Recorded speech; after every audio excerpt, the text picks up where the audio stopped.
கர்த்தரால் எல்லாரும் மத்திய சுவிசேஷம் 1வது அதிகாரத்தை தெரிந்து கொள்வோம். 23வது வசனத்தை உங்களுக்காக நான் வாசிக்கிறேன். மத்திய எழுதின சுவிசேஷம் 1வது அதிகாரம் 23வது வசனம். அவன் இதோ ஒரு கன்னிகை கர்ப்பவதியாகி ஒரு குமாரனை பெறுவாள், அவருக்கு இம்மானுவேல் என்று பெயரிடுவார்கள் என்று சொன்னான். இம்மானுவேல் என்பதற்கு தேவன் நம்மோடு இருக்கிறார் என்று அர்த்தமாம். சொல்லுங்க, இம்மானுவேல் என்றால் தேவன் நம்மோடு இருக்கிறார். இந்த வார்த்தையை ஏசாயா தீர்க்க தரிசனமாக இயேசு பிறப்பதற்கு கிட்டத்தட்ட ஒரு 500 வருடங்களுக்கு முன்பாகவே தீர்க்க தரிசனமாக வரைக்கிறார். 600 வருஷங்களுக்கு முன்பாக ஏசாயா தீர்க்க தரிசன புஸ்தகம் 7வது அதிகாரம் 14வது வசனத்தை பார்த்தீர்கள். அங்கே 14 வசனத்தில் ஏசாயா தீர்க்க தரிசன புஸ்தகம் 7வது அதிகாரம் 14 வசனம். அதனால் ஆண்டவர் தாமே உங்களுக்கு ஒரு அடையாளத்தை கொடுப்பார், இது ஒரு கன்னிகை கர்ப்பவதியாகி ஒரு குமாரனை பெறுவாள், அவருக்கு இம்மானுவேல் என்று பெயரிடுவார்கள். அங்கேயே தீர்க்கதரிசனம் உரைக்கப்பட்டதை இங்க மேற்கோள் காட்டி சொல்லுகிறார். இயேசு என்கிறவர் ஒருவர் பிறப்பார், அதுக்கு என்ன பேருன்னா அவருக்கு என்ன பேர் வைப்பாங்கன்னா இம்மானுவேல். நீங்க பைபிள் எங்கேயா பார்த்தீங்களா இயேசுவோட பேர் இம்மானுவேல் எங்கேயா சொல்லியிருக்கணும்? இங்க பார்த்தீங்கன்னா அவர் எல்லா இடத்துலையும் என்ன சொல்லுவாங்க? இயேசு. அவருடைய பேர் எங்க? இன்னைக்கு இயேசு இல்லையா? இயேசு உமக்கு எனக்கு பிசாசே வந்து என்ன சொல்லுது? இயேசு உமக்கு எனக்கும் என்ன? என் காலத்துக்கு முன்னாடி ஏன் வந்து என்ன மூத்திரப்படுத்த வரீங்க? அவனுக்கு தெரியும் ஒரு காலம் வச்சிருக்காரு, அடைச்சு வைக்க போறான்னு தெரியும். அவர் சொல்ற எனக்கு உமக்கு என்ன, எதுக்கு எனக்கு இந்த காலத்துக்கு முன்னாடி வந்து என்ன கஷ்டப்படுத்த வர்றீங்க அப்படின்னு கேட்கிறான். அவனும் என்ன சொல்றான்னா ஆண்டவரே சொல்றான், அது இயேசுவே சொல்றான், இம்மானுவேல் சொல்றது இல்லை. இம்மானுவேல் ஏன் சொல்றது இல்லைன்னா, இம்மானுவேல் என்பதற்கு தேவன் நம்மோடு இருக்கிறான். God is with us. It is not as a name. இது ஒரு பெயர் அல்ல. அது வந்து என்ன சொல்றது? யெகோவா ஷலோம் அப்படின்னு சொன்னா சமாதானம் அப்படின்னு சொல்றபடியா, சமாதானம் என்பது பெயர் கிடையாது. ஆனா அது நமக்கு தேவன் என்னவாக இருக்கிறார் என்பதனுடைய அர்த்தம். இங்கே இம்மானுவேல் என்பதற்கு தேவன் நம்மோடு இருக்கிறார் என்று ஏசாயாவும் ஒரு அடையாளமாக சொல்கிறார். ஒன்று நடக்கும், அவருக்கு ஒரு பிள்ளை பிறப்பார், ஒரு கன்னிக்கு பிள்ளை பிறப்பார். அந்த பிள்ளையுடைய பெயர் இம்மானுவேல் என்று சொல்வார்கள். இங்க கிறிஸ்துமஸ் காலம் வந்த உடனே நிறைய பேருடைய மனசுல எங்க பார்த்தாலும் ஒரு பிசினஸ் மாதிரி ஆயிடும். அது முடிவெட்டுற கடைக்கு போனீங்கன்னா கூட தலையில ஒரு கேப்பை போட்டுக்கிட்டு மேரி கிறிஸ்துமஸ் சொல்லுவாங்க, முடிய வெட்டுவாங்க. யாருக்கு கண்டாலும் சரி கிறிஸ்துமஸ் காலங்களுக்கு ஒரு சிறப்பு சலுகையில சேல்ஸ் எல்லாம் போடுவாங்க. இது வந்து மற்றவங்களுக்கு ஒரு பிசினஸ் டைம். ஆனால் கிறிஸ்துவுக்குள்ளாக இருக்கிறவங்களுக்கு, அது கிறிஸ்துவை அறிய வேண்டிய விரும்புகிறவங்களுக்கு, அது கிறிஸ்துவை தேடி வருகிறவங்களுக்கு எப்படின்னா ரொம்ப ஒரு மீனிங்ஃபுல்லான ஒன்று உண்டு. ஏதோ எல்லா நாளும் போல இது ஒரு நாள் அல்ல. இன்னொரு பக்கம் பார்த்தீங்கன்னா இந்த உலகத்துல ஒரு பெரிய கிளைம் இருக்கு. கிறிஸ்துவத்துல 2 கூட்டம் இருக்கு. ஒரு கூட்டம் 25ஆம் தேதி இயேசு பிறக்கலாம் அன்னைக்கு கிறிஸ்துமஸ் செலிப்ரேட் பண்ணக்கூடாதுன்னு ஒரு கூட்டம். டிசம்பர் 25ஆம் தேதி தான் இயேசு பிறந்தாருக்கு பைபிள்ல எல்லா ஆதாரம் இருக்கு. ஆகவே கிறிஸ்துமஸை கொண்டாட கூடாதுன்னு ஒரு கூட்டம். இன்னொரு கூட்டம் இல்ல 25ஆம் தேதி தான் பிறந்தாரு, அப்படி இல்லைன்னு எப்படி 25ஆம் தேதி போட்டிருப்பாங்க, எப்படி வருஷமா கொண்டாடிட்டு வருவாங்க. ஆகவே 25ஆம் தேதி தான், டிசம்பர் 25ஆம் தேதி இயேசு பிறந்தாரு, நான் கண்டிப்பா கிறிஸ்துமஸ் கொண்டாடிட்டா ஆகணும். இப்ப கொண்டாட வேண்டாம் அப்படி சொல்ற ஒரு கூட்டம் இருக்கலாம், கொண்டாடணும்னு சொல்ற ஒரு கூட்டம் இருக்கலாம். 2 கூட்டம் ஒரு பக்கம் இருக்கு. 2 பேருக்கு 2 கருத்து இருக்கு. எந்த விஷயத்த வச்சாலும் மனிதர்களுக்கு 2 விதமான கருத்து இருக்கு. ஏசு இருக்காத ஒரு கூட்டம் சொல்லும், ஏசு இல்லைன்னு ஒரு கூட்டம் சொல்லும். கடவுளே இல்லைன்னு சொல்ற இன்னொரு கூட்டமும் பெருசா இருக்குது. இதுல நன்றாக புரிந்து கொள்ள வேண்டும்னா, இயேசு எதுக்கு மனிதனாய் வரணும் அப்படின்னு கேட்டீங்கன்னா, அடிப்படையில தேவன் மனிதனை ரொம்ப நேசிக்கிறார். மனிதனோட இருக்கணும்னா அவன் உண்டாக்கினார். ஆதிகாரத்தில் பார்த்தீங்கன்னா தேவனுடைய வசனம் ரொம்ப அருமையா சொல்றது. அவனை எப்படி உண்டாக்கினார்னா, ஆதியாகமம் 1வது அதிகாரம் 26வது வசனத்துக்கு 28வது வசனத்துல ரொம்ப அருமையா சொல்றது. பின்பு தேவன் நமது சாயலாகவும் நமது ரூபத்தின்படியே மனுஷனை உண்டாக்குவோமாக, அவர் சமுத்திரத்தின் மச்சங்களையும் ஆகாயத்தின் பறவைகளையும் மிருக ஜீவன்களையும் பூமி அனைத்தையும் பூமியின் மேல் ஊறும் சகல பிராணிகளையும் ஆளக்கடவர்கள் அப்படின்னு ஃபர்ஸ்ட்ல டிஸ்கஷன் நடக்குது. திரியேக தேவனுக்குள்ளாக டிஸ்கஷன் நடக்குது. 26வது வசனத்துல 27வது வசனம், தேவன் தம்முடைய சாயலாக மனுஷனை சிருஷ்டித்தார், அவனை தேவ சாயலாகவே சிருஷ்டித்தார், ஆணும் பெண்ணுமாக சிருஷ்டித்தார். இப்போ 27வது வசனம் என்ன சொல்றது? மனிதனை தன்னுடைய சாயலாக சிருஷ்டித்தார், அவனை தேவ சாயலாகவே சிருஷ்டித்தார். அப்படின்னா என்ன சொல்ல வர்றாரு? தேவன் எப்படி இருப்பாரோ அப்படியே மனுஷன் உண்டாக்கிட்டார். எப்படி மனுஷன் உண்டாக்குனாரு? 2வது அதிகாரத்துல சொல்லுறது, தேவன் மண்ணை எடுத்து மண்ணினாலே மண்ணின் உருவத்தை செஞ்சுட்டு அவனுக்குள் அவனுடைய ஜீவ சுவாசத்தை ஊதுகிறார், அப்பொழுது ஜீவனுள்ள மனிதனாய் மாறுகிறான். அப்படின்னா அவன் மனிதனாய் மாறுவதற்கு இந்த மண்ணு தேவைப்பட்டுச்சு. எதுக்குன்னா அந்த ஆவி உள்ளே தங்குவதற்கு, அவன் உயிருள்ள மனிதனாய் இருப்பதற்காக. அப்போ ஒரு உயிருள்ள மனிதனாய் வாழணும்னா இந்த சரீரம் தேவை. சரீரம் எங்கிருந்து எடுக்கப்பட்டது? இந்த மண்ணில் எடுக்கப்பட்டது. இந்த மண் விசேஷித்ததல்ல. ஏன்னா பூமியிலே இவனுடைய ஆளுகைக்குள்ள இருக்கக்கூடிய அந்த சரீரம் நல்லா புரிந்து கொள்ளணும். இது பெரிய சத்தியம். அது ரொம்ப விலைக்கு சொல்லணும்னா நிறைய டைம் எடுக்கும். ரொம்ப எளிமையா சொல்ல முயற்சி செய்யணும். பூமியிலிருந்து மண்ணிலிருந்து மனிதனை எடுத்தார். ஆனா என்ன சொல்றாரு? பூமி அனைத்தையும் ஆண்டு கொள்வாயாக. அப்ப இந்த சரீரமும் அவனுடைய ஆளுகைக்கு இருக்கிறான். அப்ப அவன் யாரு? அவன் யார் என்று சொன்னால் உள்ளே இருக்கிற இந்த ஜீவ சுவாசமாய் தேவன் உருவாக்கினவன். ஆக உள்ளே இருக்கிற மனுஷருக்கானே அவன்தான் உண்மையாக தேவன் உருவாக்கினவன். இந்த வெளியில உருவாக்கப்பட்ட இந்த உருவம் இன்னைக்கு பார்க்கிற இந்த சரீரம் அல்ல, நாம் இந்த சரீரத்துக்குள் வாழ்ந்து கொண்டு இருக்கிறோம். ஒரு நாள் இந்த ஜீவன் நம்ம விட்டு வெளியே போயிடும். போனதுக்கு அப்புறம் பாத்தீங்கன்னா இந்த பொட்டிலாம் வச்சு அடக்கம் பண்ணி முடிச்சுடுவாங்க. இந்த உடம்புக்கு மகிமை அல்ல, இதற்குள் வாழ்கிற அந்த ஜீவன் இருக்கிற வரைக்கும் தான், தேவனுடைய ஜீவன் நமக்குள் இருக்கிற வரைக்கும் தான் இந்த சரீரத்துக்கே மகிமை. அப்ப இந்த சரீரமே நம்ம அப்படின்னா என்ன அர்த்தம்? இந்த சரீரம், இந்த மண் நம்முடைய ஆளுகைக்குள்ள இருக்கிறது. சொல்லுங்க. அப்ப ஏன் ஆளுகைக்குள்ள இருக்குன்னா, நீங்க பார்த்து இந்த உடம்பு சரியா இருக்கணும், ஆரோக்கியமா இருக்கணும், சுகத்தோடு இருக்கணும்னா அதிகாரத்தோடு இந்த உடம்பை பார்த்து உங்களால பேச முடியும். நீங்க பேசினா இந்த சரீரம் கீழ்ப்படியும், பிசாசு கீழ்ப்படிவாங்க, இந்த உலகத்தில் இருக்கிற எல்லா ஜீவராசிகளும் கீழ்ப்படியும். ஏன்னா உங்களுக்குள் இருக்கிறது தேவனுடைய ஜீவன்.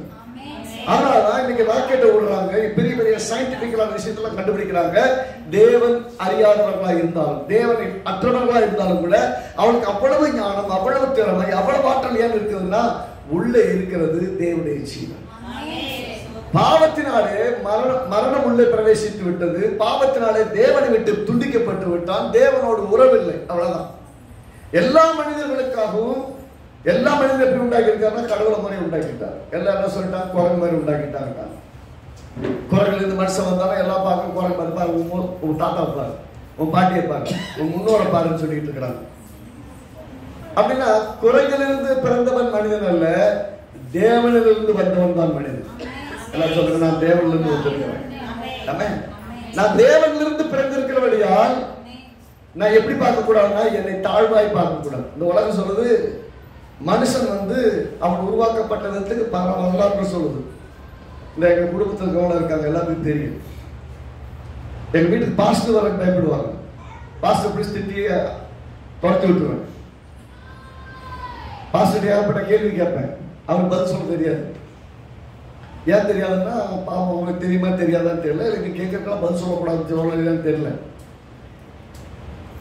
ஒரு காலம் வந்தது, நாங்கள் இயேசுவே வேணாம், எல்லாம் போய் ஒரு இடத்துல போய் ஆராதிக்கிறாங்க, கடவுளை தொழுது கொள்றாங்க. இவங்க எதை கேட்டாலும் பைபிளை பாருங்க, என்ன பைத்தியக்காரத்தனமா இருக்குது, இந்த எழுத்தை வச்சு தாங்கடா பண்றது அப்படின்னு சொல்லிட்டு வீட்டுல எல்லாத்தையும் சண்டை போட்டு, வீட்டிலேயே இல்லை, வீட்டை விட்டு ஓடி போய் எல்லா தெய்வங்களையும் தேட ஆரம்பிச்சு, எல்லா தெய்வங்களுக்கும் நமஸ்காரம் பண்ணி, எல்லா தெய்வங்களும் தேடி எல்லாத்தையும் பயணப்பட்டு போய் எல்லா தெய்வங்களையும் ஆராதித்தேன். ரொம்ப பக்தியா. அதை இயேசு கிறிஸ்துவ குடும்பத்திலே பிறந்து வாழ்ந்திருந்தாலும் கிறிஸ்துவே வேணாம்னு சொல்லிட்டு போய் எல்லா தெய்வங்களையும் தேடி கடைசியில கண்டுபிடிச்சது தெரியுமா? எப்படி இருக்குன்னா, எங்க அப்பா வீடு தான் நல்ல வீடு. எப்படி அது அப்பா வீடுன்னா எங்க அம்மா அப்பாவை பத்தி சொல்லல, ஏசப்பா வீடு தான் நல்ல வீடு. அவருடைய வார்த்தைகள் தான் சத்தியம் உள்ள வார்த்தைகள். இந்த 26வது வாச்சனை இதை வாசிக்கிற வரைக்கும், 27வது வசனத்தை வாசிக்கிற வரைக்கும் எனக்கு கண்ணு தெரியல, குருட்டாட்டம் உண்டாயிருந்தது. ஆனா நான் எப்படி இருந்தேன்? நான் ஒரு இருளான வாழ்க்கையில் இருந்தேன். நான் நினைச்சதுதான் கரெக்ட், நான் பேசுறதுதான் கரெக்ட், நான் செய்வதுதான் கரெக்ட் நினைச்சிட்டு இருந்தேன். என்றைக்கு கர்த்தர் என் கண்களை திறந்தாரோ அன்றைக்கு ஆண்டவராக இயேசுவை ஏற்றுக்கொண்டேன். ஏற்றுக்கொண்ட நாளிலிருந்து எவ்வளவுக்கு எவ்வளவு இயேசுக்கு சத்துருவா இருக்கனோ அவ்வளவுக்கு அவ்வளவு இன்னைக்கு அறிவிக்கிறவாய் கர்த்தர் மாற்றி விட்டார். ஒரு மனுஷன் இப்படி மாற்ற முடியுமானா கண்டிப்பா மாற்ற முடியும். என்ன புரிந்து கொள்ள வேண்டியது என்னன்னா, கர்த்தர் எப்போதுமே நம்ம எப்படி உண்டாக்கி இருக்கிறாங்க இடத்துக்கு வந்தா தான் நம்முடைய ஒரிஜினல், நம்ம ஒரிஜினாலிட்டி தெரிஞ்சா தான், நம்ம ஒரிஜினாலிட்டி என்னன்னு தெரிஞ்சா தான் நம்மளால வாழ முடியும். உங்களுடைய ஒரிஜினல் ஐடென்டிட்டி மறந்து போச்சுன்னா ஒன்றுமே பண்ண முடியும். ஒரு கதை ஒன்று சொன்னாங்க. ஒரு சிங்கக்குட்டி போய்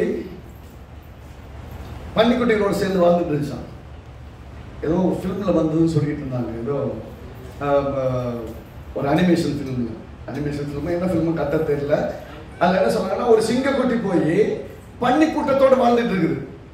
அந்த சிங்கக்குட்டி என்ன நினைச்சிட்டு இருக்கு, நாம இந்த பன்னி மாதிரி நினைச்சிட்டு இருக்கு. ஆனா ஒரு காலம் வரும்போது தான் தெரியுது, நான் சிங்கக்குட்டி, நான் ஒரு காட்டுக்கே ராஜான்னு தெரியும் போது அந்த லயன் த கிங்னு நினைக்கிறாரு.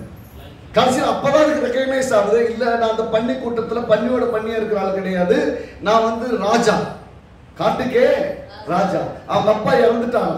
இப்ப இது போய் திரும்ப அந்த ராஜ்யத்துல திரும்ப அந்த ஸ்தானத்துக்கு வரணும் அப்படின்னு அப்பதான் அதுக்கு உணர்வே வருது. போய் அந்த இடத்தை எடுத்துக்கொள்ளுது.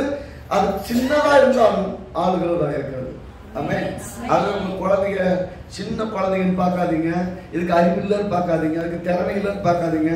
தேவன் எல்லாத்தையும் உள்ள வச்சு இன்பில்ட் பண்ணி தான் வச்சிருக்கிறார். Fully equipped. ரொம்ப எளிமையா சொல்லணும்னா, your children are fully equipped with all the talents.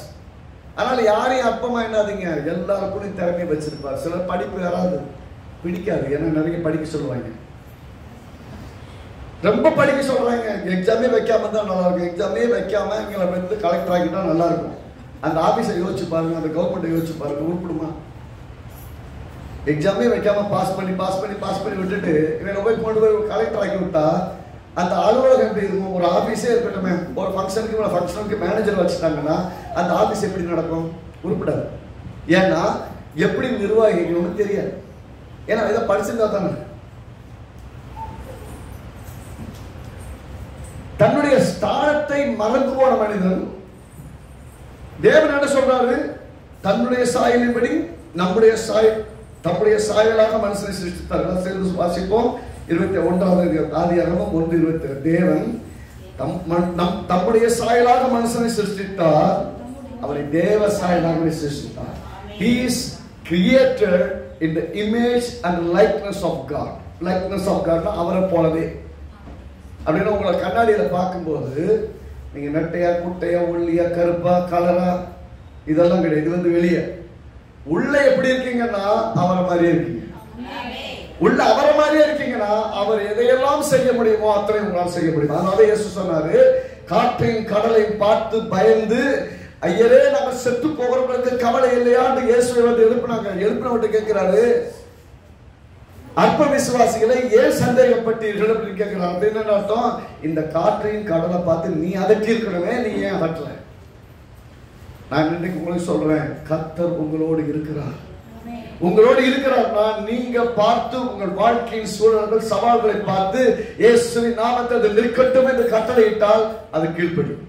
அது எவ்வளவு பிரச்சனையா இருந்தாலும், எவ்வளவு வியாதியா இருந்தாலும், எவ்வளவு பெரிய போராட்டமா இருந்தாலும் உங்கள் வார்த்தைக்கு கீழ்ப்படியாது கொண்டிருக்காது என்றால் இயேசுவை உள்ளத்தில் ஏற்று இயேசுவினுடைய ஆவியை பெற்றவர்களாக இருக்கிற யாரா இருந்தாலும் நீங்க சொன்ன அந்த உலகம் கீழ்ப்படியும், உங்க உடம்பு கீழ்ப்படியும், உங்கள் சூழ்நிலைகள் உங்களுக்கு கீழ்ப்படியும். ஏனென்றால் கர்த்தர் உங்களோடு இருக்கிறார். தேவன் என்ன நடந்தது? அவரை மாதிரி உண்டாக்குனாரு. இந்த மண்ணு இவனுடைய ஆளுகையின் கீழே இருக்குது. ஆனால் இவன் ஆளுகையின் கீழ் இருக்கிறவனுக்கு என்ன பிரச்சனை?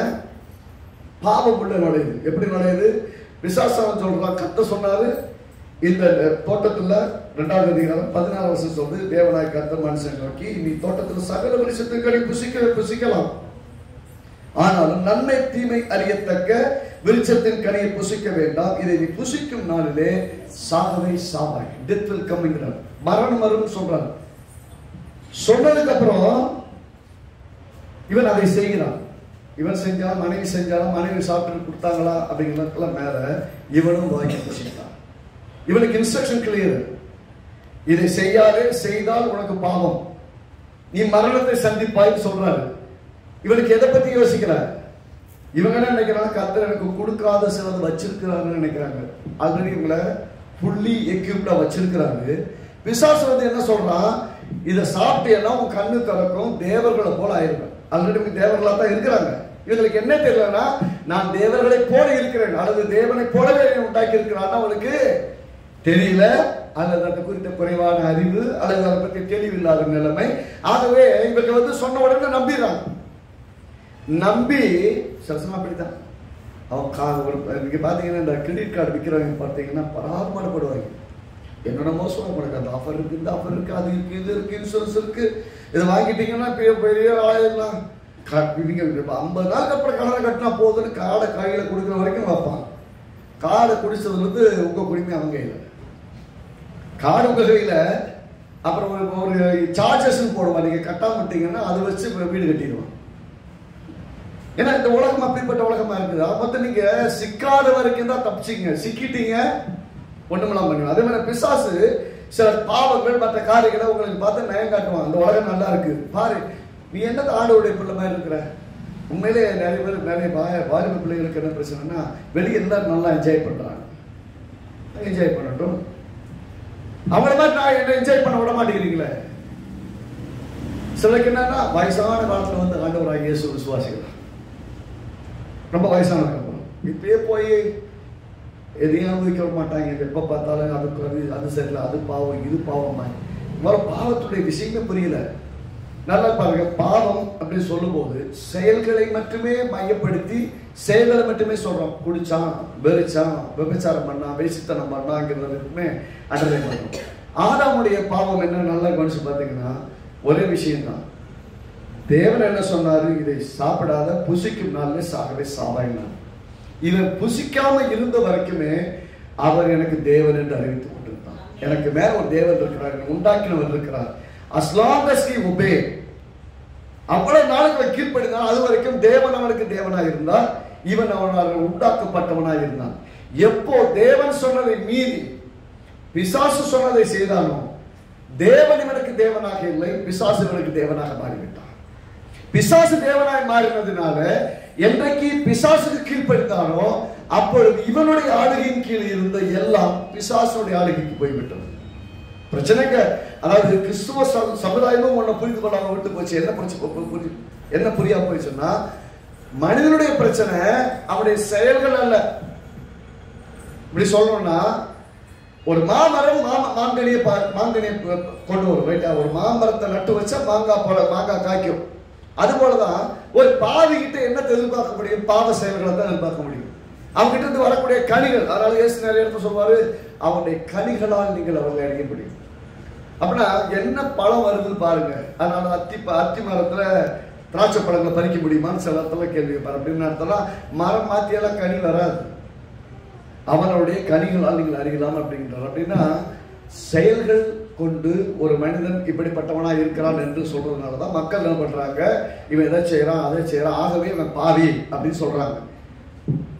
தேவன் எப்படி பார்க்கிறார்னா, செயல்களின் அடிப்படையில பார்க்கறது இல்ல. செயல்களின் அடிப்படையில பார்த்தா இயேசு பார்த்தீங்கன்னா ஒரு விபச்சாரத்திலே கொண்டு வந்து நிற்பார்க்கும்போது கூட அப்படியே ஏற்றுக்கொள்கிறார். போய் இனிமேல பாவம் செய்யாதுன்றார், மன்னிச்சு அனுப்புறார். நீங்க நினைக்கிறீங்களா திரும்ப அந்த பெண்ணு போய் ஏதாவது தப்பு பண்ணிருப்பான்னு? நிச்சயமா பண்ணிருக்க மாட்டான். ஏன்னா கர்த்தர் அவரை மன்னித்து அனுப்பினதால திரும்பவும் அந்த செயலை செய்ய துணிய மாட்டான். இரக்கம் பெற்றவள் மீண்டும் இரக்கத்தை பெறுவதற்காக இன்னொரு சூழலில் இருக்கக்கூடிய நிலைமையில் தேவன் அந்த பெண் வைக்க மாட்டான். ஏன்னா மன்னிப்பை பெற்றவர்களுக்கு தான் தெரியும் அவனுடைய அருமை. ஏனென்றால் கர்த்தர் அவளை நேசிக்கிறார். சொல்லுவாங்க, கர்த்தர் அவளை நேசிக்கிறார் என்கிற அந்த வெளிச்சம், அந்த வெளிப்பாடு வரும்போது தான் மெய்யா தெரிஞ்சு கொள்ள முடியும். இங்க கவனிங்க, பாவம் என்பது ஒரு செயலை சார்ந்ததல்ல, தேவன் அவர்களுக்கு தேவனா இருக்கிறாரா இல்லை என்பது. அதனால பாத்தீங்கன்னா பிரச்சனை. படித்தவர்களுக்கு நீங்க எப்படி போய் சுவிசேஷம் சொல்வீங்க?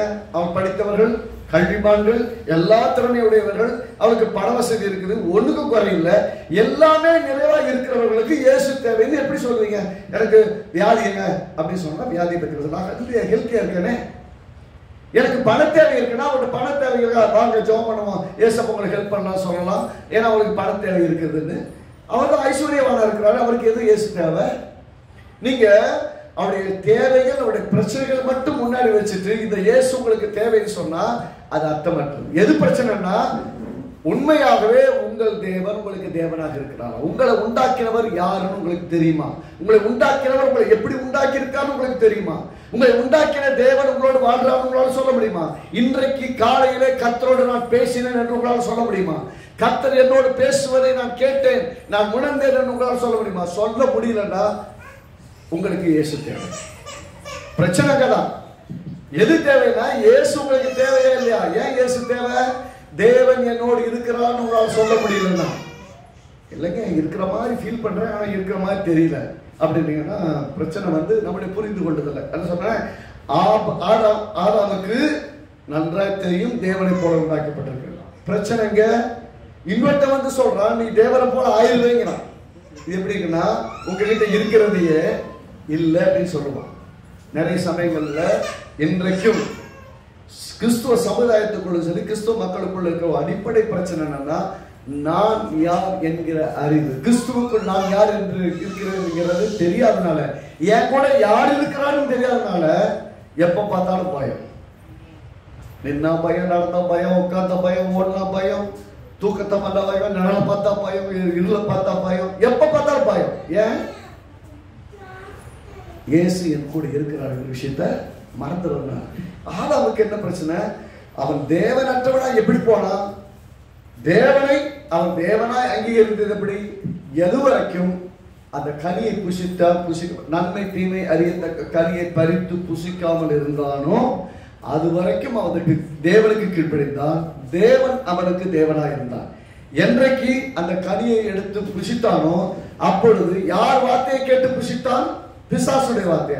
இப்ப தேவன் தேவனாய் இருப்பதற்கு பதிலாக பிசாசு அவனுக்கு தேவனாயிட்டார். பிசாசு தேவனானதுனால இவனுடைய ஆளுகையின் கீழ் கர்த்தர் கொடுத்திருந்த பூமி முழுவதும் பிசாசுடைய ஆளுகைக்குள்ள போயிடுச்சு. இவனும் பிசாசுடைய ஆளுகைக்குள்ள போயிட்டான்.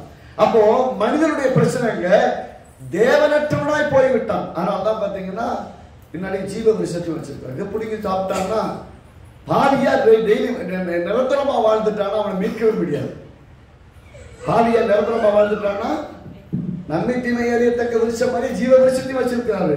ஆனா தேவனுடைய விருப்பம் ஜீவித்த விருட்சத்தை கொடுக்கிறதா, ஜீவக்கனியை கொடுக்கிறதா, ஜீவித்து வாழ்வதை கொடுப்பதுதான். ஆனா ஜீவனுடைய விருட்சத்தை தெரிந்து கொள்வதை விட எதை வேணான்னாரோ அதுதான். வீட்டுல பாருங்க, பிள்ளைகிட்ட பேசி பாருங்க, இதை செய்யாதுன்னு சொல்லுங்க, கரெக்டா தான் செய்வாங்க. ஏன்? அது சுபாவம், இது நேச்சர். நீங்க வந்து ஆச்சரியப்படுறது ஒண்ணுமே கிடையாது. நான் என்ன சொன்னாலும் கேட்க மாட்டீங்களா பாஸ்டர் அப்படின்னீங்கன்னா ஒன்றும் பண்ண முடியாது. அது அப்படிதான், அவங்களுக்கே தெரியும். செய்ய கீழ்ப்படியும் ஆசை இருக்கும், ஆனா கீழ்ப்படிய முடியாது. சரி, அவங்க பெற்றவங்க சொல்றாங்க கேட்கணும் தோணும், ஆனா கேட்க முடியாது. நமக்கு நல்லதுதான் சொல்றாங்க தெரியும், ஆனா செய்வாங்க. பெருசா போர்டில் போட்டு குடியே கெடுக்கணும் படிச்சுட்டு தான் போவாங்க. பாக்ஸை வாங்குவாங்க, அதுல சொல்லுவாங்க புகைப்பிடித்தம் உடல்நலக்கு கேடு, அது கேன்சர் படத்தை வேற போட்டு வச்சிருக்காங்க. அது பார்க்கத்தான் செய்யறாங்க.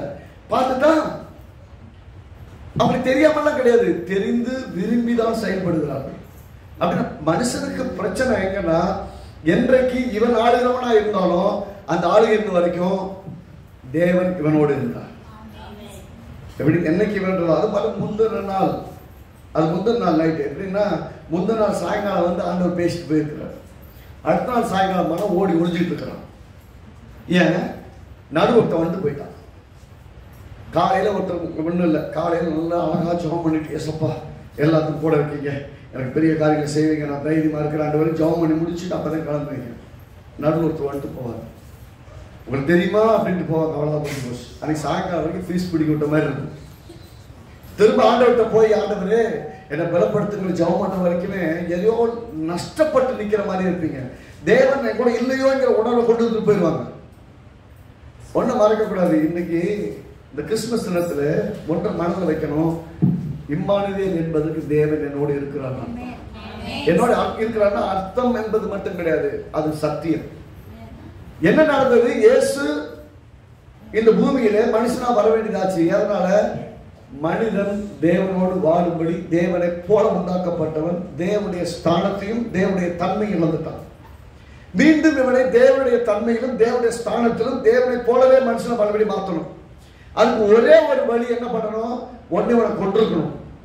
அவர் எப்படி சொல்றாங்க? புசிக்கும் நாளிலே சாகவே சாவா. இவனை கொண்டிருந்தா அன்னைக்கு கூட பிரச்சனை முடிஞ்சிருக்கும்.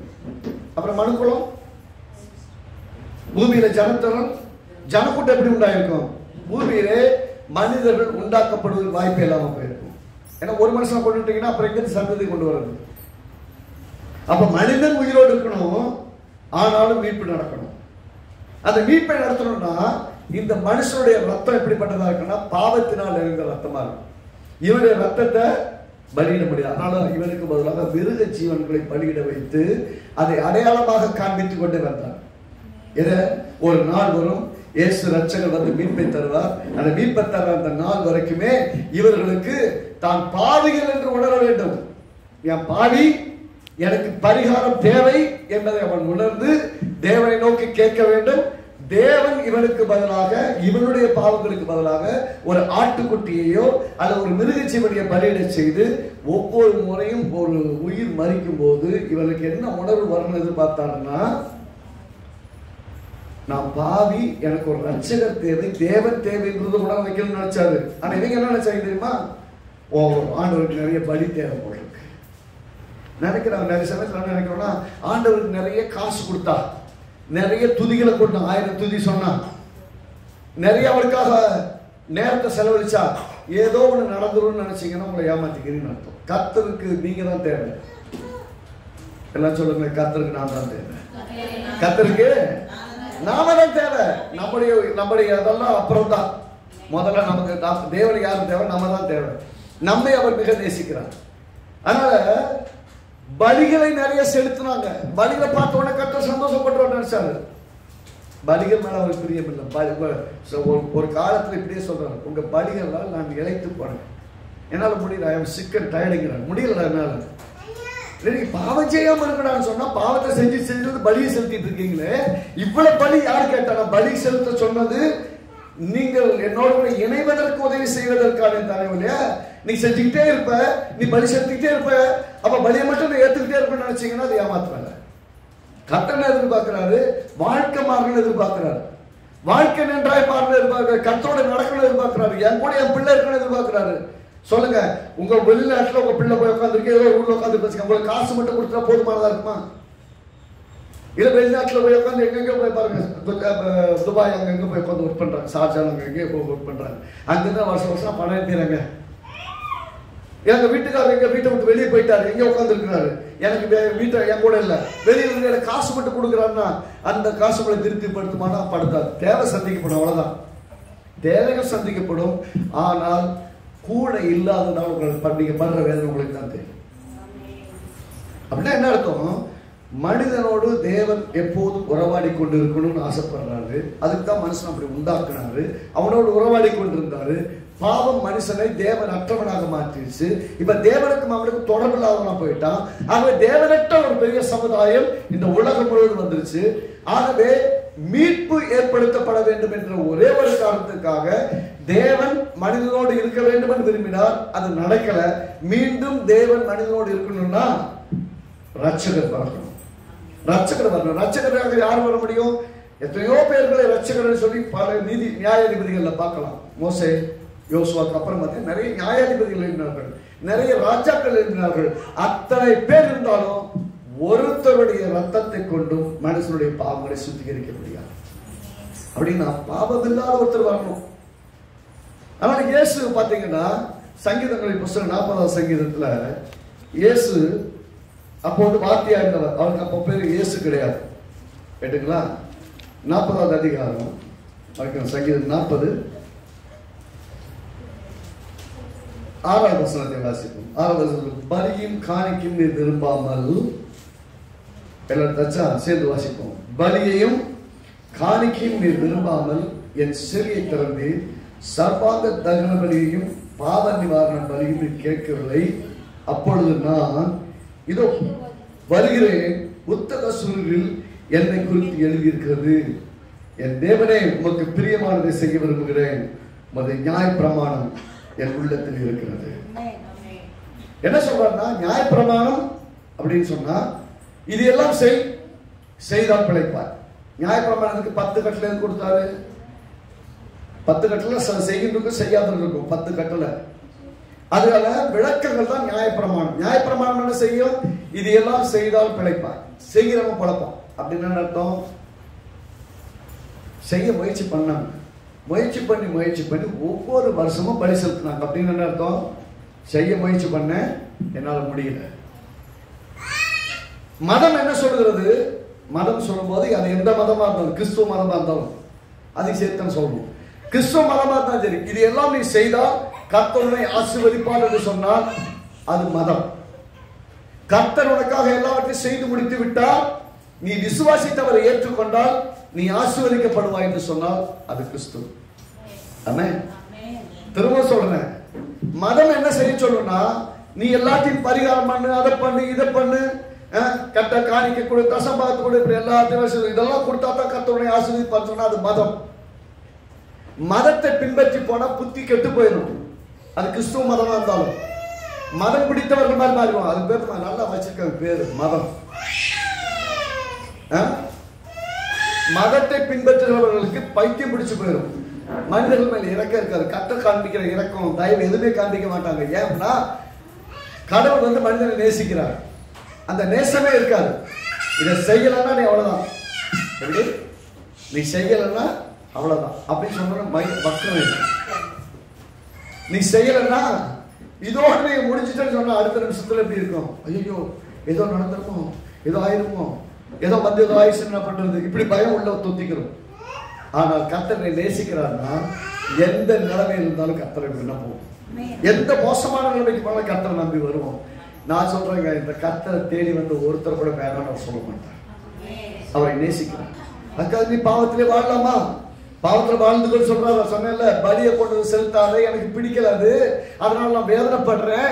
நீ 1000 தடவை வந்து மன்னிப்பு கேட்கறத தேவன் பிரியப்படல, அவருக்கு பிரியமா வாழ்றதை தான் விரும்புறாரு. அப்படி பிரியமா வாழ முடியாம சில சமயம் தடுமாற்றங்கள் வருதுன்னா அது கிறிஸ்துவனுக்காக வார்த்தை செய்து அப்படி வந்தா ஓடி போயிடாத, என்கிட்ட வா, இப்போதும் என் குமாரனுடைய ரத்தத்தை கொண்டு உன்னை சுத்தம் பண்ணுவேன், மீண்டும் உன்னை அலங்கரிப்பேன், மீண்டும் உன்னை உருவாக்குவேன்னு கர்த்தர் சொல்றார். அப்படின்னா போயிட்டு வர்றதுக்கு இல்ல, அவரோட வாழ்வதற்காக அழைக்கப்பட்டிருக்கிறார். இங்க சொல்லும் போது பலியை காணிக்க நீ விரும்பவில்லை. புத்தக சூழலை என்னை குறித்து எழுதி இருக்குது. வேதம் முழுவதும் இயேசு பற்றி சொல்றது. 1வது அதிகாரத்திலே 3 ஆதியாகமம் 3வது அதிகாரத்தை சொல்றார், உன் வித்துக்கும் அவர் வித்துக்கும் பகை உண்டாக்குவேன். அங்கே சொல்லிட்டாரு, இயேசு வருவாரு, பெண்ணிடத்திலிருந்து பிறக்கிறார். எல்லா பெண்ணிடம் பிறக்கிறாங்க, எல்லா பெண்ணு தானே பிள்ளைகள் இருக்காங்க இல்லையா? எல்லா பெண்கள் பிள்ளையை பெற்றெடுக்கிறார்கள். அப்படின்னா ஸ்திரீனிடத்தில் பிறந்தவர் சொல்லும் போது ஆணின் உதவி இல்லாமல், ஆணுடைய உதவி இல்லாமல் பரிசுத்த ஆவியினாலே பிறந்தவர் தான் ஆண்டவராகிய இயேசு. அப்படின்னா என்னங்க ஒரே கதையா இருக்குது. சில சமயம் யோசிப்பாங்க, என்ன ஒரே கதையா இருக்குது, எங்க பரிசுத்த ஆவியானவர் வந்துட்டு ஒரு குழந்தையை கொடுத்துட்டு போறாரு அப்படின்னா அந்த குழந்தை எப்படிங்க பரிசுத்தமுள்ளதா இருக்கும்? அந்த அம்மா வந்து பரிசுத்த ஆவியானோட கூட எப்படி வாழ முடியும்? பரிசுத்த ஆவியை எப்படி சொல்ல முடியும்? எது புரியலன்னா, மனுஷனை மண்ணை உண்டாக்குனாரு, சுவாசத்தை ஊதுனதுக்கு அப்புறம் உயிருள்ள மனுஷனா மாறிட்டான்.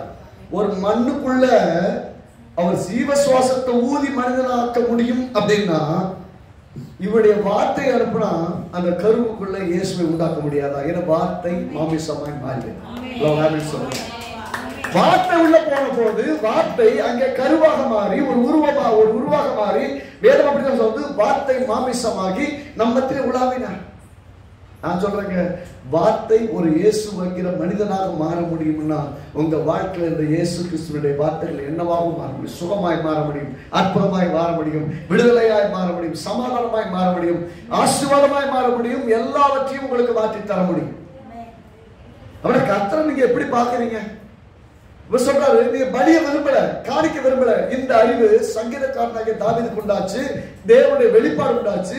தேவனே சொல்லுகிறார், ஆகவே புத்தக சொல்லி என்னை குறித்து எழுதியிருக்கு, நான் போறேன், உங்களுடைய சித்தத்தை செய்யறேன். சித்தம் என்ன? மனு குலத்தை தேவனோடு மீண்டும் இணைப்பதுதான் சித்தம்.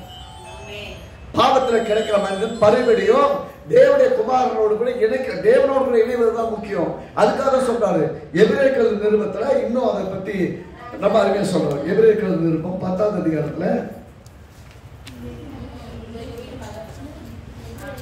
எபிரேயர்கள் நிருபம் 10வது அதிகாரம் 10 5ஆம் வசனத்திலிருந்து வாசிக்கிறேன். எபிரேயர் நிருபம் 10ஆம் அதிகாரம் 5ஆம் வசனத்திலிருந்து எடுத்துக்கொள்ளுங்க, சேர்ந்து வாசிக்கலாம். சர்வாங்க தகன பலிகளும் பாவ நிவாரண பலிகளும் உமக்கு பிரியமானது அல்ல என்று. கர்த்தருக்கு என்ன வேணாமா? சர்வாங்க தகன பலியும் வேணாம், பாவ நிவாரண பலியும் வேணாம். சர்வாங்க தகன பலிங்கிறது மொத்த மக்களுக்காகவும் பிரதான ஆசாரியன் செலுத்துகிற பலி சர்வாங்க தகன பலி.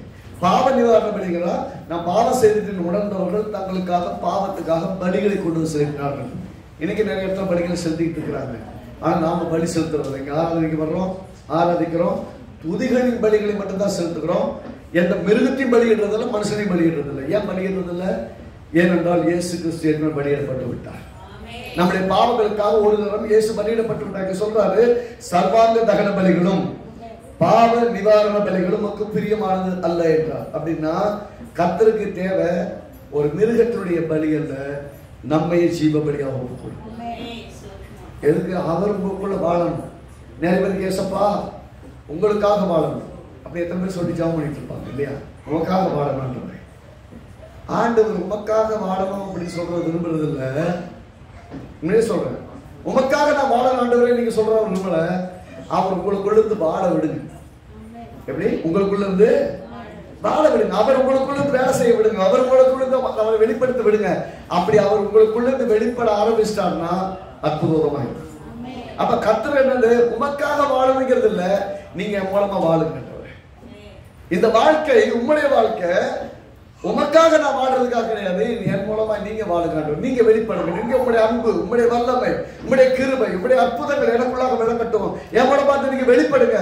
என் மூலமா நீங்க பிரவாகித்து பாயுங்க. நான் போற இடத்துல ஆசீர்வாதம். நான் ஒருத்தருக்கு ஜெபம் பண்ணா, ஒருத்தருக்கு ஆசீர்வதித்தா, ஒருத்தருக்கு நன்மையை சொன்னா, என் மூலமா நீர் வெளிப்பட்டவரை தொடுவீராக, ஆசீர்வதிப்பீராக சொல்லிட்டு நீங்க ஜெபம் பண்ணிட்டு போனீங்கன்னா கர்த்தர் உங்கள் மூலமா அற்புதங்களை செய்வார்.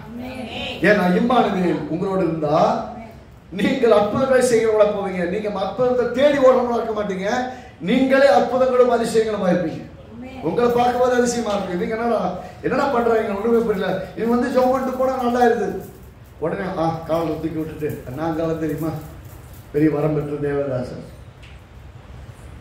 கர்த்தரை பயன்படுத்த தெரியுமா? கர்த்தர் தீர்க்கதரிசனம் சொல்றா தெரியுமா? நீங்க ஒண்ணும் கிடையாது, நானும் ஒண்ணும் கிடையாது. நம்ம எல்லாம் ஒண்ணுமே, நாம ஒண்ணும் இல்லாம இருக்கும் போதுதான் கர்த்தர் நம்மை கொண்டு பெரிய காரியங்கள் செய்ய முடியும். நாம ஒண்ணும் இல்ல, சிம்பிளா கொடுத்த ஆண்டவரே நாங்க எங்களை பத்தி எங்களுக்கு நல்லா தெரியும், நாங்க எப்படிப்பட்ட ஆள் எங்களுக்கு நல்லா தெரியும், எங்களை யூஸ் பண்ணுங்க, எங்களை பயன்படுத்த ஆண்டவரை சொல்றீங்கன்னா அவர் உபயோகப்படுத்துகிற ஒரு ஆயுதமாக, பொருளாக, ஒரு வஸ்துவாக, ஒரு ஜீவனாக இருப்பீங்க. அவ்வளவுதான். அப்போ உங்களை கொண்டு நீங்க சாதாரணமா ஜெபம் பண்ற ஜெபம் உங்க குடும்பத்துல பெரிய மாற்றத்தை கொண்டு வரும், பொருளாதாரத்துல மாற்றங்களை கொண்டு வரும், வேலையில பெரிய மாற்றங்களை கொண்டு வரும், உங்களை சுற்றி இருக்க சமுதாயத்துல பெரிய மாற்றங்களை கொண்டு வரும். யாருக்காக எல்லாம் நீங்க விசுவாசத்தோடு ஜெபித்தாலும் அற்புதம். ஆனா நீங்க உங்களை நீங்க குறைவா இடமான கர்த்தர் வந்து பலியை எதிர்பார்க்கல, பலி விரும்பல. நீங்க சில சமயம் சொல்றாரு உங்க பலிக்குனால நான் முடியல, என்னால முடியல, சொல்லி சொல்லி சொல்லி சொல்லி பார்த்து என்னால முடியலன்னு நீங்க சொல்றீங்கல்ல, என்னால முடியல போட சொல்லி முடியவே முடியல. அந்த மாதிரி கர்த்தர் சொல்றாரு வேணாம், பலிகளே வேணாம் சொல்லுமா. இங்க சொல்றாரு சர்வாங்க தகன பலிகளும் உமக்கு பிரியமானதல்ல. அப்பொழுது நான் தேவனே உம்முடைய சித்தத்தின்படி செய்தோ வருகிறேன். புஸ்தக சூழ்நிலை குறித்து எழுதியிருக்க சங்கீதம் 40:6-7 சொன்னது மேற்கோள் காட்டி இங்க எபிரேய சபைக்கு எழுதுறார். கர்த்தர் உங்களோடு இருந்தா என்ன நடக்கும் அப்படின்றீங்களா? கர்த்தருக்கு வந்து பலி தேவையில்லை. அவர் உங்களுக்குள் வாழ்வதற்கு இருதயத்துல இடம் வேணும். அவ்வளவுதான். உங்களுக்குள்ள வாழ்றதுக்கு அவருக்கு இடம் வேணும். ஏன் இடம் வேணும்னா ஏதோ நான் கடவுள் உலகத்தை உண்டாக்கினேன், நான் தேவனை எல்லாத்தையும் காட்டணும், அதுக்காக கிடையாது, அதுக்காக கிடையாது. நீங்கள் ஒரிஜினலா எப்படி உண்டாக்கப்பட்டீங்க? தேவனை போல, தேவனை போல உண்டாக்கப்பட்ட நீங்கள் தேவனுடைய ஸ்தானத்தை இழந்திருக்கீர்கள் என்றால் மீண்டும் உங்களை தேவனை போலவே மறுபடியும் உருவாக்குவதற்கு இந்த இயேசுவானவர் இம்மானுவேலாய் உள்ளத்தில் வந்து வாசம் பண்ணுவதற்கு, தேவன் நம்மத்திலே வந்து நமக்குள் வாசம் பண்ணுவதற்கு இயேசுவால் மட்டும்தான் செய்ய முடியும் என்பதற்காக தான் இயேசுவை இந்த பூமியில மனிதனாக அனுப்பினார். புத்தக சொல்ல என்ன பத்தி எழுதினார்? என்ன எழுதினாரு? இதோ உலகத்தின் பாவங்களை சுமந்து தீர்க்கிற தேவாட்டுக்குட்டி. இந்த ஆட்டுக்குட்டியெல்லாம் பலியிட்டப்பட என்ன சொல்லப்பட்டது? இயேசு வருவார், மனிதர்களுக்காக மரிப்பார், மனுக்குலம் மீண்டும் தேவனோடு இணைக்கப்படும். இன்றைக்கு சொன்ன ஆச்சரியப்படுவீங்க, அதுதான் சத்தியம் கூட. இன்றைக்கு முழு உலகத்தின் பாவமும் இயேசுவின் மேல் வைக்கப்பட்டு தேவனுடைய நியாயமுள்ள நியாய தீர்ப்பு அவர்கள் மேல் நிறைவேறி இருக்கிறது. முழு மனுவர்க்கத்தின் பாவமும் மன்னிக்கப்பட்டிருக்கிறது. முழு மனுவர்க்கத்தின் பாவம், அது ஆண்டவரை ஆராதிக்காக இல்லைங்கிறதெல்லாம் இருக்கிற எல்லாருடைய பாவம் மன்னிக்கப்பட்டிருக்குது. ஆனா பிரச்சனை எங்கன்னா, இயேசுவை தங்கள் பரிகாரி, தங்களுக்கு பதிலாக சிலுவையிலே மரித்தவர் என்று விசுவாசித்து அவரை உள்ளத்தில் ஏற்றுக்கொள்ளாதவர்கள் யாரா இருந்தாலும் நித்திய நரகத்திற்கு அல்லது நித்திய ஆக்கினைக்கு ஒரு நாள் போய் நிற்க வேண்டியது. அவரை உள்ளத்தில் விசுவாசித்து ஆண்டவராய் ஏற்றுக்கொண்டு அவரை இரட்சகராய் ஏற்றுக்கொண்டவர்கள் இயேசுவின் மூலமாக மீண்டும் தேவனுடைய பிள்ளைகளாக, தேவனை போல ஸ்தானத்தில் உள்ளவர்களாக, தேவனை போலவே ஆளுகிறவர்களாக, தன் ஆளுகை மீண்டும் பெற்றவர்களாக ஒரு வெற்றியுள்ள வாழ்க்கை வாழ முடியும். நான் சொல்றேன், என்றைக்கு இயேசு உங்க உள்ளத்துல வந்துட்டாரோ, வந்த நாளிலிருந்து நீங்க எப்படி இருப்பீங்க அப்படின்னா, நீங்கள் ஆள ஆரம்பித்து விடுவீங்க. அழுதுகிட்டு இருந்த நாமே போய் ஒரு காலத்துல தேவைகளுக்காக, பிரச்சனைக்காக, பாடுகளுக்காக நீங்க அழ ஆரம்பிச்சு மனசு உடைஞ்சு போயிருக்கலாம். கர்த்தர் உங்களை எப்படி மாற்றுவாருன்னா, நீங்கள் சூழ்நிலைகளை ஆளுகிறவர்களாகவும், இப்படி அழுது கொண்டிருக்கிறவர்களுக்கு ஆறுதல் சொல்லுகிறவர்களும், தைரியம் சொல்லுவாங்க, கர்த்தர் உங்களை நடத்துவர்களாக மாறிடுவீங்க. ஏன்னா கர்த்தர் உங்களை மொத்தமா மாத்திட்டு ஆளுகிறவர்களாக மீண்டும் ஸ்தாபிப்பார். என்னால முடியல, நான் எவ்வளவு யோசிக்கிறேன், பெருசா நான் வாழணும்னு ஆசைப்படுறேன். நான் சொல்றேங்க, உங்கள் பெரிய பெரிய கற்பனைகள், தரிசனங்கள் எல்லாமே கர்த்தர் கொடுக்கிறது. அது பெரிய வாழ்க்கையை வாழணும்னா உங்கள் சுய பலத்தினால், உங்கள் சரீர பலத்தினால், உங்கள் புத்தி அறிவை கொண்டு வாழ முடியாது. இயேசுவானவர் உள்ள இருந்து, இயேசுவின் ஆவியானவர் உங்களோட இருந்து உங்களை நடத்தினால் நீங்கள் கையிட்டு செய்கிற வேலைகள் எல்லாவற்றிலும் பெரிய ஆசீர்வாதம். நாம் கர்த்தர் நிறைய பார்த்து யோசேப்போடு கர்த்தர் இருந்தார், அவன் காரிய சித்தி உள்ளவனான. யோசேப்போட கர்த்தர் இருந்தான்னா அவன் செய்யறதுலாம் ரொம்ப சக்சஸ்ஃபுல்லா இருந்ததுங்கிறாங்க. நான் கேட்கிறேன், உங்களோடு இருந்தா உங்களையும் தேவன் சக்சஸ்ஃபுல்லா இருக்கிறவங்கள மாற்ற மாட்டாரா? கர்த்தரையும் வச்சுக்கிட்டு நான் சக்சஸ்ஃபுல்லா இல்லைன்னு நீங்க நினைச்சீங்கன்னா உங்க கூட யார் இருக்கான்னு உங்களுக்கு தெரியல. உங்களுடைய ரியல் பொட்டன்ஷியல் இந்த சர்ச்சில் இந்த பொட்டன்ஷியல்ங்கிறத வச்சு நான் பேசுனேன். ஒரு 10 வாரம் 15 வாரம் பேசணும். ஒரிஜினலா மனுஷன் உண்டாக்கும் போது அவனுக்குள் வைக்கப்பட்ட ஆற்றல் இல்லை. இன்னைக்கு வரைக்கும் மனுக்குளம் 1% கூட யூஸ் பண்ணாங்க. 1% யூஸ் பண்ணாதப்ப ராக்கெட் பண்ணிட்டு இருக்கிறாங்க. மனுஷனுக்குள்ள அவ்வளவு திறமைகளை, அவ்வளவு ஆற்றலை, அவ்வளவு எல்லாத்தையும் வச்சிருக்கிறாரு. அவன் முழுசா பயன்படுத்தாம என்ன நினைக்கிறாங்கன்னா, என்னால முடியாது, என்னால் முடியாதுன்னு யோசிக்கிறான். அவனால் முடிய மாட்டேங்குது. என்னை பலப்படுத்துகிற கிறிஸ்துவனால் என்னால் செய்ய முடியும் அன்னைக்கு யோசிக்க ஆரம்பிக்கிறாங்க. அன்னைக்கு வாழ்க்கை மாற ஆரம்பிச்சிடும். வாழ்க்கை மாற ஆரம்பிச்சீங்க, நீங்க மற்றவங்களை மாற்ற ஆரம்பிச்சிருங்க, மற்றவங்க வாழ்க்கையை மாற்ற ஆரம்பிச்சிருவீங்க, உங்க குடும்பத்தை மாற்ற ஆரம்பிச்சிருங்க, உங்க சூழலை மாற்ற ஆரம்பிச்சிருங்க. நீங்க எல்லாவற்றையும் மத்தியிலும் பயந்து கொண்டிருக்கிறவங்களா இருக்க மாட்டீங்க, ஆளுறவங்களா இருப்பீங்க. கர்த்தர் ரொம்ப எளிமையா சொல்றாரு. 2 வசனத்தை மட்டும் வாசிச்சு முடிப்போம், நேரமாச்சு. எரேமியா தீர்க்கதரிசியின் புஸ்தகத்துல எரேமியா சொல்றாரு, அவன் பயந்து போயிருக்கிறான். நடக்கிற சம்பவம் அவன் தீர்க்கதரிசியா வச்சிருக்கிறாரு. அவன் போய் தீர்க்க தரிசனம் சொல்றான். தீர்க்க தரிசனம் சொல்ற இடத்துல அவன் நடிக்க வர்றாங்க. அவனை ரொம்ப கஷ்டமா நடத்துறாங்க. அந்த சமயத்துல கர்த்தர் அவன் எப்படின்னா, தாயின் கர்ப்பத்தில் இருக்கும்போது அபிஷேகம் பண்ணிட்டார். தாயின் கர்ப்பத்திலே அபிஷேகிக்கப்பட்டவன் கர்த்தர் கூட இருக்கிறார். அப்படி இருந்தும் அவனால் போராட்டத்தை சந்திச்சதுக்கு அவனால் முடியல. ஒரு காலகட்டம் வரும்போது என்னால முடியலன்னு யோசிக்கிறான். கர்த்தர் அவனுக்கு எப்படிப்பட்ட வாக்குத்தத்தத்தை கொடுக்கிறார்னா, 15வது அதிகாரம் எரேமியா 15, 20, 21 2 வசனங்களை சேர்ந்து வாசிப்போம். எரேமியா தீர்க்கதரிசியின் புஸ்தகம் 15வது அதிகாரம் 20, 21. உன்னை இந்த ஜனத்துக்கு எதிரே அரணால் வெண்கள் அடக்கமாக்குவேன். அவர்கள் உனக்கு விரோதமாக யுத்தம் பண்ணுவார்கள், ஆனாலும் உன்னை மேற்கொள்ள மாட்டார்கள். உன்னை ரட்சிப்பதற்காகவும் உன்னை தப்புவிப்பதற்காகவும் நான் உன்னுடனே இருக்கிறேன். சொல்லுவோம், காப்பாத்துறதுக்கு நான் கூட இருக்கேங்கிறார். ஏதோ இயேசு கூட இருக்குன்னு சொன்னது யாருக்கு பெனிஃபிட்னு பார்த்தா, அவர் ஏதோ பெருசா தேவன் காட்டிக்கிறதுக்காக, எனக்கு ஒரு பெரிய கூட்டம் என்ன ஃபாலோ பண்ணுறது காட்டுறதுக்காக இயேசு உங்களை வாங்க கூப்பிடுங்க. நீங்க எவ்வளவு பெரிய ஆளு காட்டுறதுக்காக, எப்படி இயேசு நீங்க எவ்வளவு பெரிய ஆளு உங்களை காட்டுறதுக்கு தான் வாங்கன்னு கூப்பிட்டு இருக்கிறார். இன்றைக்கு இருதயத்தை திறந்தா, இன்றைக்கு இருதயத்தை இயேசு கிட்ட கொடுத்தா, இன்றைக்கு உங்கள் இருதயத்தை சிங்காசனம் விட்டு அமர்ந்து உங்கள் மூலமாய் பெரிய காரியங்களை செய்வார். சொல்றாரு, உனக்கு விரோதமா போராடுவாங்க. எப்ப பார்த்தாலும் போராடத்தே பேசுவோம்.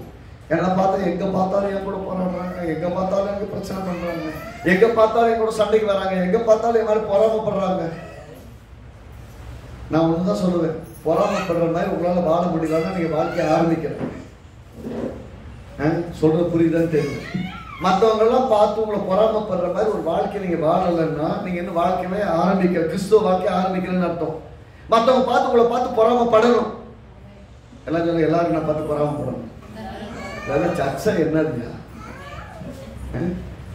மற்றவங்களாம் நம்மளை பொறாமையா படுறாங்க அப்படின்னு சொன்னா இல்லை பொறாமைப்படக்கூடாதுன்னு சொல்லி கொடுப்பாங்க. இங்க பொறாமைப்படணும்னு சொல்லி கொடுக்கீங்களா? ஆமாங்க, கர்த்தர் அப்படிதான் வருவார். உங்களை பார்க்கிற ஜனங்கள் எல்லாரும் சொல்லுவார்கள், உன்னோடு கூட கர்த்தர் இருக்கிறான்னு சொல்லுவாங்கிறாரு. என் மகிமை உங்க மூலமா வெளிப்படும் சொல்றாரு. அப்படின்னா உங்களை பார்த்து பொறாமைப்படுற மாதிரி நீங்க வாழ ஆரம்பிச்சிட்டீங்கன்னா, நான் சொல்றேன், பொறாமைப்படுறாங்கன்னு வருத்தப்படாதீங்க. என் மேல கண்ணு வச்சுட்டாங்கன்னு வருத்தப்படாதீங்க. அந்த கண்ணு ஒண்ணும் செய்யாது. ஏன்னா கர்த்தருடைய கண்கள் உங்க மேல நோக்கமா இருக்கு. 1000 பேர் கண்ணு வச்சாலும் கர்த்தருடைய கண்ணை வந்து டைவர்ட் பண்ணி உங்களை சபிக்கிறதுக்கு எந்த கண்ணும் கிடையாது, எந்த வாயும் கிடையாது, எந்த நாவும் கிடையாது. யாராலையும் சபிக்க முடியாது. கர்த்தர் ஆசீர்வதிச்சிட்டாங்கன்னா அவன் என்றைக்கும் ஆசீர்வாதமா இருப்பாங்க. ஆசீர்வதிக்கப்பட்டவன் மேல 1000 சாபம் சொல்லட்டும். சில சமயங்களில் சில இடங்களில் தப்பிச்சு வந்துருவீங்க, ஆனா சாபமா விட்டுக்கிட்டு இருப்பாங்க. காரணம் இல்லாமல் விட்ட சாபம் பலிக்காது. காரணம் இல்லாம உங்க மேல ஒரு சாபத்தை சொன்னாலும் அது பலிக்காது. நீங்க தப்பிச்சு உங்க ஆத்மாவை காப்பாத்தி வந்துட்டீங்கன்னு அர்த்தம். அதை பத்தி ரொம்ப வருத்தப்பட வேண்டியதில்ல. எளிமையாக சொல்றேன், கர்த்தர் உங்களோட இருக்கிறதுக்குன்னா நீங்க எவ்வளவு பெரிய ஆளுன்னு உங்களுக்கே காண்பிக்கிறது தான். 1000 பேர் உங்களை பார்த்து பொறாமைப்படுறாங்கன்னா சந்தோஷப்படுங்க, சந்தோஷப்பட்டு களி கூறுங்கள். ஏன்னா எல்லாரும் நீங்க எப்ப விழுவீங்கன்னு பார்த்தாங்க. விழுவீங்கன்னு பார்த்தவங்க முன்னாடி கர்த்தர் வாழ வைக்கிறார்ல, அப்ப என்ன பண்ணணும்? கர்த்தருக்கு நன்றி தான். எப்ப விழுவான், எப்ப ஒண்ணுமில்லாம போவான், எப்ப எல்லாரும் வந்து இவனை திட்டிட்டு போவாங்க, எப்ப இவங்கிட்ட சண்டை போட்டு போவாங்க, எப்ப ஒண்ணுமில்லாம ரோட்டுக்கு வருவான்னு எல்லாம் பார்த்துட்டு இருப்பாங்க. கர்த்தர் எப்படின்னா அந்த ரோட்ல நீங்க நடந்தாலே ஒரு கம்பீரமாய் நடக்கும்படிக்கு ரட்சிப்பின் வஸ்திரத்தை உடுத்தி அலங்கரித்து ஆசீர்வாதமா அதே திரும்ப நடக்க வைப்பார். இவெல்லாம் எல்லாம் முடிஞ்சதுன்னு சொல்ற இடத்துல இருந்து கர்த்தர் பூச ஆரம்பிப்பார். அதுதான் கர்த்தருடைய வேலை. அப்பதான் உங்களுக்கே தெரியும் நம்ம கர்த்தர் எங்கூட இருக்கிறார். கர்த்தர் சில சமயம் நமக்கு அவர் எங்கூட இருக்கிறாருன்னு தெரிய வைக்கிறதுக்கே சில சமயம் நம்ம கிட்ட வேலை செய்ய வேண்டியது.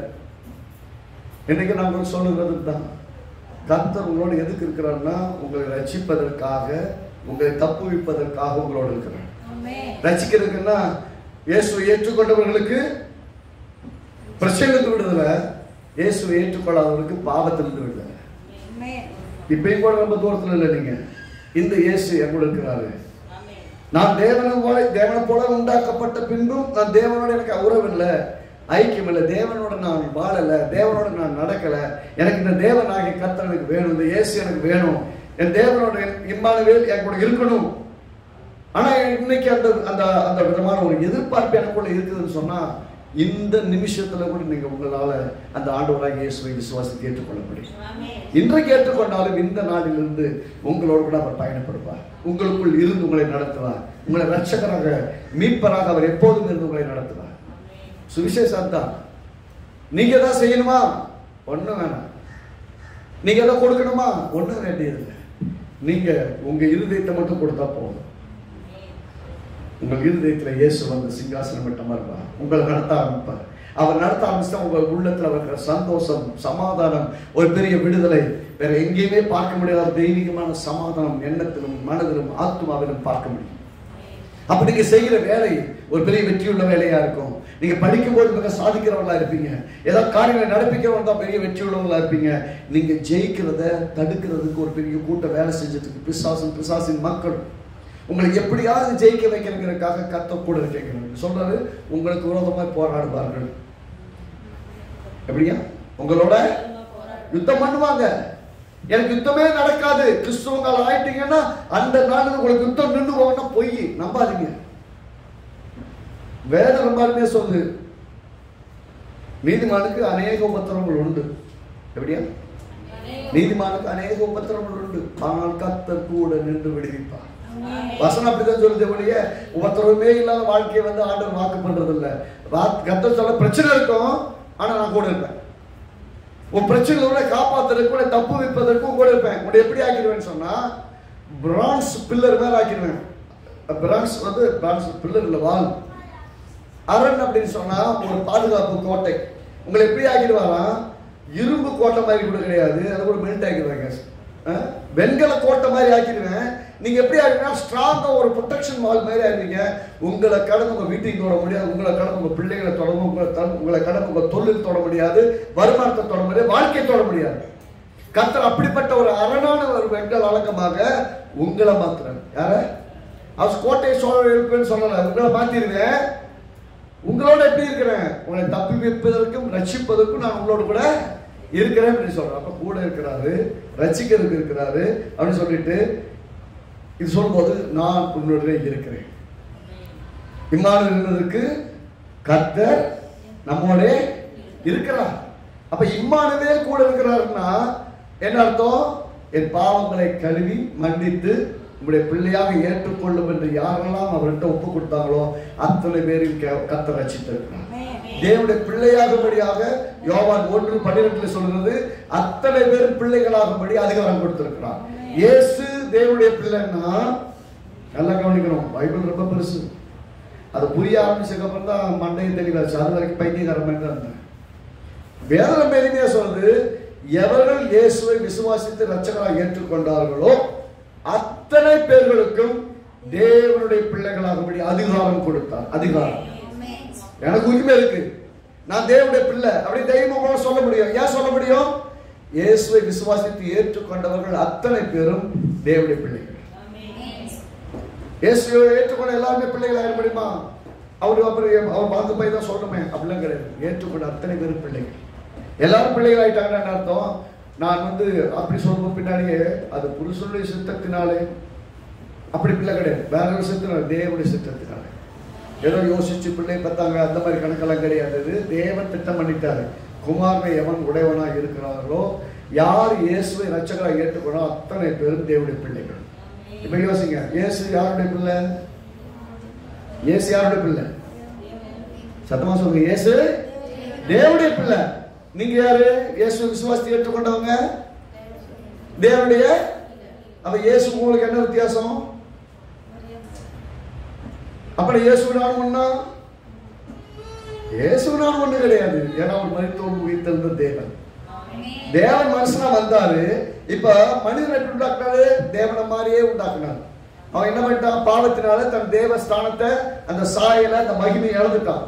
இறந்தவனை மீண்டும் என்ன ரெஸ்டோர் பண்றாருன்னா இப்ப இயேசுவை போலவே பிள்ளையா மாத்திடுறாரு. இப்போ இயேசுவும் தேவனுக்கு குமாரன், நீங்களும் நானும் கர்த்தருக்கு குமாரன் இருக்கிறோம். குமாரன். அப்ப நம்மளையும் தேவகுமாரனா குமாரகுமாரத்தில மாத்திடுறாருன்னா தேவனுக்கு பிள்ளைகளாக இயேசுவோடு கூட பங்காளிகளாக இருக்கிறோம். கூட பிறந்தவங்க என்ன சொல்லுவாங்க? கூட பிறந்தவங்க என்ன சொல்லுவாங்க? பங்காளிகள் இல்ல? யோசிச்சு பாருங்க. இயேசுவுக்கு நீங்க பங்காளிகள். வேதம் தான் சொல்லுது. இயேசுவுக்கு நீங்கள் உடல் சுதந்திரவாளி அப்படின்னா அவர் சுதந்திரவாளின்னா நானும் சுதந்திரவாளி. நான் கேட்கிறேன், இயேசுவை உள்ளத்தில் ஏற்றுக்கிட்டா எனக்கு என்னங்க கிடைக்கும்? தேவனுக்கு என்னெல்லாம் சொந்தமோ அத்தனை உங்களுக்கு சொந்தம். இயேசு கிறிஸ்துக்கு என்னெல்லாம் உரிமை இருக்கு அத்தனை உரிமை உங்களுக்கு இருக்குது. அப்படின்னா தேவன் வானத்திலும் பூமியிலும் சகல அதிகாரம் எனக்கு கொடுக்கப்பட்டு உள்ள உட்கார்ந்தாரு. மேல பிசிகாஸ் உட்கார்ந்தாரு. அவரோடு கூட விசுவாசிக்கிற அன்னைக்கு நீங்களும் அவரோடு உட்கார்ந்துருக்கீங்க. நீங்கள் ஆளுகை செய்வீர்கள். இயேசு பிதா சொன்னாரு, ஈரன வலது வாசத்தில் உட்காரும்படி சத்துருக்களை எல்லாம் பாதைபடியாக்கி போடுற வரைக்கும். அப்ப பிசாசானவனை எல்லாம் ஒண்ணுமில்லாம ஆக்குறது வேலைய யார் கையில் கொடுத்திருக்கிறார்? நம்ம கையில் கொடுத்திருக்கிறார். அப்ப தேவன் நம்மோடு இருந்தால் அப்படின்னா என்றைக்கு இயேசு விசுவாசித்து உள்ளத்துல ஏற்றுக்கொண்டு அன்றைக்கு பரிசுத்த ஆவியானவர் உங்களுக்குள் வந்து வாசம் பண்ணுவார். என்னைக்கு பரிசுத்த ஆவியானவர் உள்ள வந்துடுறாரோ அன்னையிலிருந்து நீங்க உரிமையோடு அவர்கிட்ட போய் அப்பா அப்பிதான் நான் கூப்பிட முடியும். இயேசு கிறிஸ்துக்கு வாக்கு என்னெல்லாம் பண்ணார் அத்தனை வாக்கு தத்துவங்களுக்கு சொந்தக்காரங்க. ஆதாம் கிட்ட இருந்து ஆபிரகாம் கிட்ட இருந்து தாவீதுல இருந்து இயேசு கிறிஸ்து வரைக்கும் எத்தனை வாக்கு தத்துவங்கள் இருக்குதோ அத்தனை வாக்கு தத்துவங்களுக்கும் நீங்கள் நான் சொந்தக்காரமாக. அப்படின்னா எதனால? நாம் இயேசு சிலுவையிலே வந்து மரிப்பதற்காக மனுஷனா இறங்கி வந்து தேவனோடு நம்மை ஒப்புரவாக்காமல் போனா, அவர் நமக்கு பதிலாக தன்னை பலியாடாக ஒப்பு கொடுக்காமல் போனா இன்றைக்கு நாம் தேவனோட ஒப்புரவாக இருக்க மாட்டோம். தேவன் நம்மோடு இருக்கிறான்னு சொல்ல முடியாது. இன்றைக்கு தேவன் நம்மோடு இருக்கிறார். ஒருவேளை இன்னைக்கு நான் தேவனை நான் இயேசுவை ரட்சகரை ஏற்றல, இன்னைக்கு நான் ஏற்றுக்கொள்ள விரும்புகிறேன், இன்னைக்கு கூட தூரமா இல்லை. உங்கள் இருக்கையில கை வச்சு இயேசுவை என் உள்ளத்துல பாருங்க, பாவங்களை பண்ணி உங்களுடைய பிள்ளைங்க என்னைக்கு மாத்துங்க சொன்னா இந்த நாளிலிருந்து இயேசு உங்களுக்கு தேவனாக இருப்பார். இம்மானுவேல் உங்களோடு கூட இருப்பார். உங்களை ஒவ்வொரு நாளும் நடத்துவார். அப்படிப்பட்ட நிச்சயம் ஒரு நம்பிக்கை எங்கள் உள்ளத்துல வருதுன்னா இங்க சொன்ன மாதிரி தான், உங்களை காக்கும்படியும் உங்களை ரட்சிக்கும்படியும் நான் உங்களுடைய கூட இருக்கிறேன். அடுத்த வருஷம் வந்து, நான் உன்னை பொல்லாதவர்களின் கைக்கு தப்புவித்து உன்னை பலவந்தரின் கைகளுக்கு நீங்களாக்கி விடுவிப்பேன். விடுதலை பெறணும், நன்மை பெறணும்னா யாரோ ஜெபம் பண்ணா எனக்கு நன்மை நடக்கும்னு கிடையாது. நீங்க ஜெபம் பண்ணாலே நடக்கும். ஏன்னா நீங்க தேவனுடைய பிள்ளைகள். அப்படின்னா நீங்க தேவனுடைய பிள்ளையாக சந்தேகம் வரும்போது என்ன உங்களுக்கு ஹெல்ப் பண்ணணும். என்னைக்கு நீங்க தேவனுடைய பிள்ளையாயிட்டீங்க, நிச்சயம் உங்களுக்குள்ள வந்துருச்சோ, உள்ள இயேசுவை என் உள்ளத்துல வாரும் சொல்லி என்னை கூப்பிட்டீங்களோ, என்னைக்கு இயேசு கிறிஸ்துவான உங்க உள்ளத்துல வந்து தங்கினாரோ, அந்த நாளிலிருந்து தேவன் உங்கள் பிள்ளையா, தேவனுடைய பிள்ளைகளா நீங்க இருக்கீங்க. என்னைக்கு நீங்க தேவனுடைய பிள்ளைகள் ஆயிட்டீங்களோ, அன்னையிலிருந்து தேவனுடைய எல்லா ஐஸ்வர்யம், ஆசீர்வாதம், ஜீவன், சமாதானம், அவருடைய வாக்குத்தத்தங்கள் எல்லாம் உங்களுக்கு சொந்தம். எல்லாரும் ஆண்டவரை நோக்கி பார்ப்போம். இந்த நாளில கூட நீங்க இயேசுவை ஏற்றுக்கொள்ள